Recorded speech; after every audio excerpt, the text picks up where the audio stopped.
Hello, welcome to a view from the South Stand. I've got Andrew back with me again. Hello, Andrew. How you doing? I'm all right. How are you? You all right? I'm good. It's just finished. Southampton 1, Tottenham 1 at St Mary's. Um, One of those performances probably where it just didn't get going from Spurs today.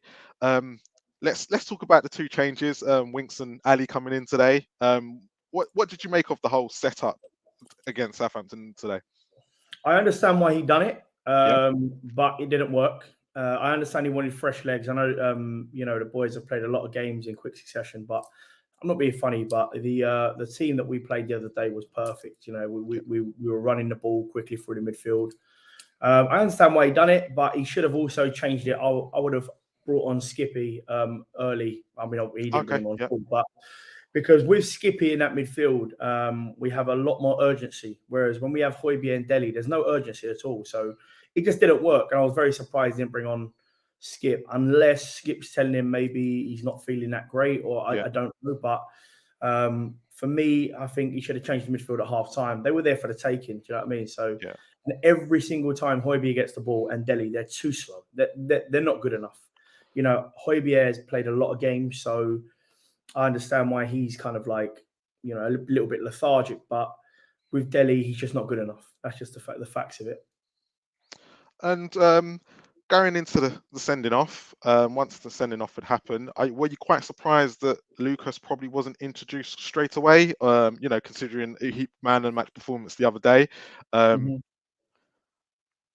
Look, I mean, in terms of Lucas, I said at half time I would have done two subs. I would have done Højbjerg for Skip, and I would have done Lucas for Dele Alli. I would have done it straight away. At 1-1, 10 men, their backs against the rope. You get an early goal, kind of 50, 60 minutes, they're finished. It's just kind of like damage limitations. So I was very surprised he only put on one sub on the 60th minute. It was the right sub to do because, again, Dele was absolutely shocking. He was. He's just not good enough. And at the end of the day, when we've got Lucas in that kind of position, the number 10, he creates things. The ball comes into feet, and he tries to feed off of Harry Kane and Son when they're there to do little 1-2s and nice and intricate. But with Dele there, he slows everything down. And there's no point kind of having a midfielder like that against Southampton, because they're going to play a low block after they're in with 10 men, and they've done it very, very well. So it was difficult to break them down. But I mean, I'll be honest, we're talking about the subs and everything else. Anthony Taylor, this man is an absolute joke. Every single time he refs against us, he tries to make it about himself. He done it last year against Southampton, by the way, and he also done it last year against Man United. He always makes it about himself. He blew the whistle on, the own goal, where the one that should have been an own goal. He blew the whistle so it couldn't go to VAR. The rule is, if he blows the whistle, it doesn't go to VAR to say that it's ended early. Okay, he done that on purpose, because if you look at the replay, Doherty's done nothing. He's gone up for a header. He's absolutely done nothing. His arms are down. He's gone for the ball. He's actually been hit in by Foster. So how is that a foul from Doherty? But because the referee blew the whistle, they can't go to VAR. This man does it every single time. And you know what? As soon as their manager Ralph, was getting onto the referee, I knew that he was never going to give us anything. And he went against us the whole time, everything. The fans are singing, every fan, Spurs and Southampton, are singing, "You don't know what you're doing." He was a joke today. Honestly, it's the only thing that we probably were agreeing on. He actually had no clue what he was doing today. And the offside, I'm sorry, man. At the start of the season, they turn around and said, "We are making thicker lines, so you give the advantage to the striker." Yeah. I was going to come into this next regarding the offside. Absolutely no advantage at all. That is onside by a million miles. That is onside. They're saying his shoulder, and then they put the line somewhere down here. I did think the line was a bit like that, and I was like, am I thinking that as a Spurs fan? But look, I'm not being funny, but if that was Southampton that scored, I would have said there's a goal. I genuinely, I'm not joking. I would have said he's in line with him. We've always watched football, Marlon, for years, with the advantage being to the striker, as long as it's not clear offside. Okay, that is not clear offside. It's nowhere near offside. If he puts it to his shoulder, I'm not joking, he's miles onside. The green line would have been way in front of him. He's put it to Harry Kane's shoulder, but he's put it down to his arm. He hasn't put it down to the shoulder. And actually, how can you measure that from the shoulder if you're not exactly knowing exactly where his shoulder ends? Yeah, you can't. It's Agreed. stupidness. Yeah. If he's in line, you have to give the advantage to the striker. That's 2 goals today that joke of a referee has got out for us. You know, we should have had that should have been a 3-4-1 game. Yeah. Looking, as you said earlier, with going into our midfield and stuff, were you surprised that Hill came on before Ndombele today, considering Yeah. Southampton were down to 10 men? Yeah. Are we going to sit here and say today, and Ndombele's time is now up at Spurs? Listen, I know certain things about Ndombele. I've got a lot of friends. Some of them, you know, are quite close to the club and stuff like that. Now, Ndombele's gone. Let me tell you, Ndombele's gone. That's the reason why he's not playing. Okay, I'll tell you. I won't name the person, but a friend of mine does Ndombele's garden. Okay, now this is not honest truth. This is the first person. You're the first person I've told this, by the way. Yeah. A friend of mine does Tanguy Ndombele's garden and the bins and clearances and stuff like that. Okay. Yeah. Now he went to his house 2 weeks ago, and he said he came to the gym because he comes to my gym. He's a member at my gym, right? He comes to the gym and he goes, "Andy, you never guess what? I'm so angry." I said, "What's the matter?" He goes, "I've just done Tanguy's house." I said, "Okay, cool. Why are you angry for?" He said, "I'm doing clearances in his bin, and the whole bin is McDonald's, McDonald's, McDonald's, McDonald's, McDonald's." He goes, "I'm not joking." He's a Spurs fan, by the way. Okay. Yeah. I won't name who it is, but he's a good friend of mine.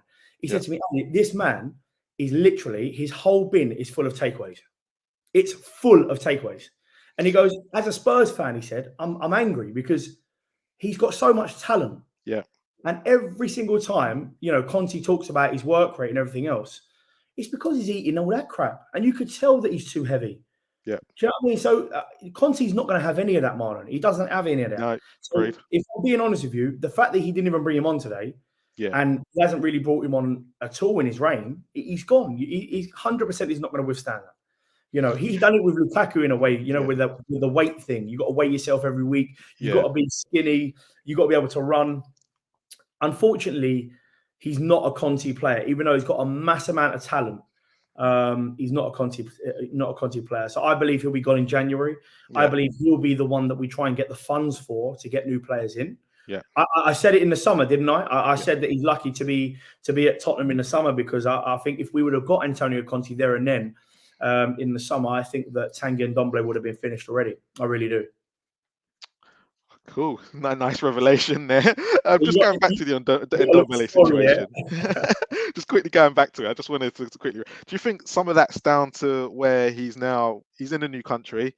He's, you know, Sissoko and Ori have both left. He's probably by himself, reading reports. Do you think that has anything to do with it? Why is McDonald's and stuff in his bin, and you know he ain't being looked after properly by the club, as they say.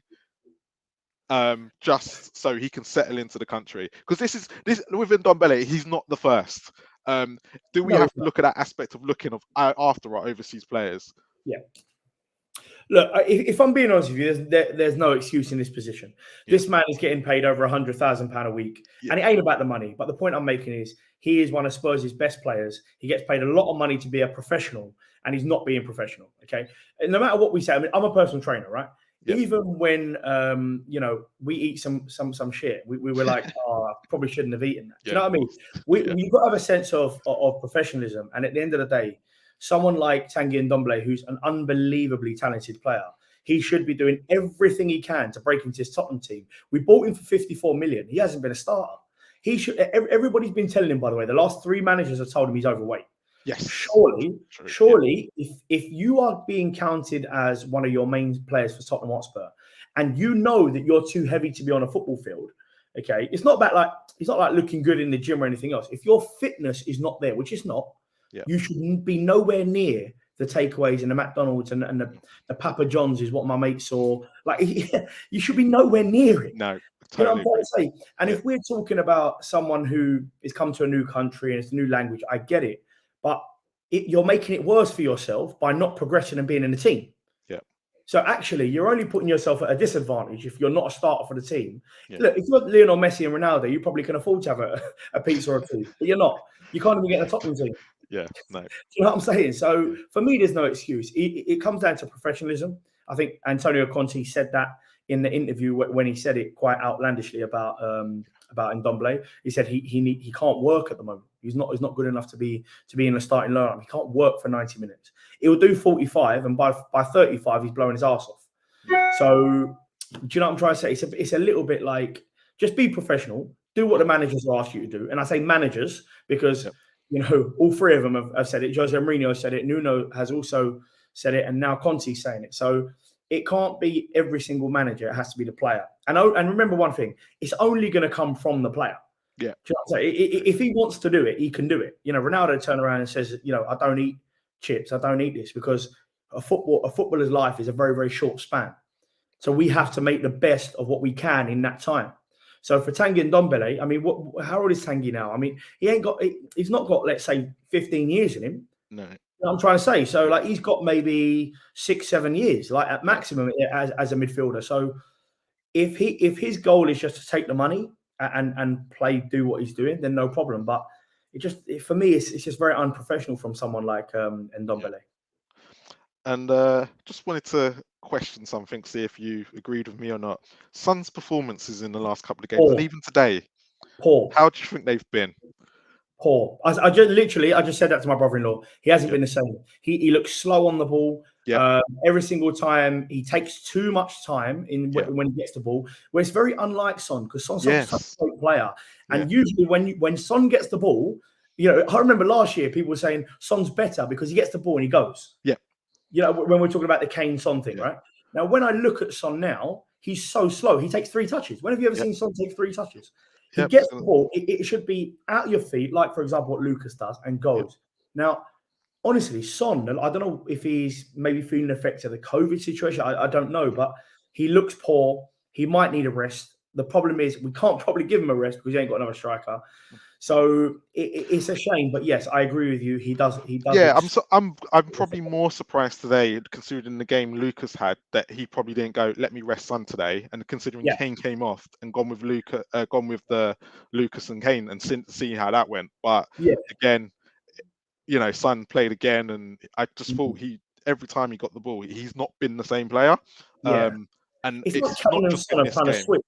Yeah, in a way, because like Kane was really lethargic before Antonio Conte came, and now he looks like the one where he's picking up the ball early, he wants to spray quickly. Oh yes, and you've got kind of like Sonny, who's quite lethargic, quite sat back. Yeah, and he gets the ball, and then by the time he gets the ball under control and he gets 2 or 3 touches, there's 3 or 4 men back, then he's in trouble. Which it's a little bit weird, but I mean, only Conte and Sonny knows what's going on. But I would actually rest him for Watford. I really would. I'd play Lucas in the full game up there with Kane, because I think we need the urgency of Lucas. Look, I understand about resting him, and I understand he can't play 90 minutes every single game, 4 games in 7 days, whatever it is. Yeah. I get that, but in the same way, you need a player with a lot of energy, especially against someone like Southampton with 10 men. For me, it's kind of like you go all out attack. Even if you want to keep Son on, fine, no problem. But for me, I would have brought Lucas on at half time. I would have done it early doors. I would have brought Skip on, because the urgency that Skip gives us is completely different to the urgency that Højbjerg and Dele Alli gives us. Right. I mean, Winks tries to do it, but he's just not as good as Skip, when he picks up the ball and goes. And a couple of times I thought Winks was a little bit sloppy when he was given the ball distribution-wise. Yeah. It just, look, Marley, it was one of those games. It didn't help with the way that we were playing. We were a little bit slow, but at the end of the day, it should have been good enough for 3 points. The referee has done us properly, if I'm being honest with you. And I don't usually come on and blame refs, but the honest truth is that referee makes it about himself every single time. The geezer's a joke every time he does it. Honestly, it's not. I think there'll be a lot of people in Merseyside agreeing with you on that one as well. And the last question before we go, as always, who is getting your man of the match today? Definitely not Doherty. Now, do you know what? I would actually say Kane, only because I like the way he was dropping. I like the way he was trying to involve himself, which he wasn't doing that a month and a half ago. I've got to be honest with you. Great, yes. Totally. I mean, out of all the players that were there and that were, we call it, say, a man of the match for Tottenham, but I can't give it to the defenders. I thought, even though Dyer has had a really good couple of games, he's been really good lately. I thought he messed up for the goal, so I can't give it to him. Even though I think he's still been decent today, but can't give him that. I'd definitely say Harry Kane, if I'm being honest. Cool. Thank you for your time again today, Andrew, and the Ndombele exclusive. be the headline now. Isn't it? Yeah. Please like and subscribe, and as always, come on, you Spurs.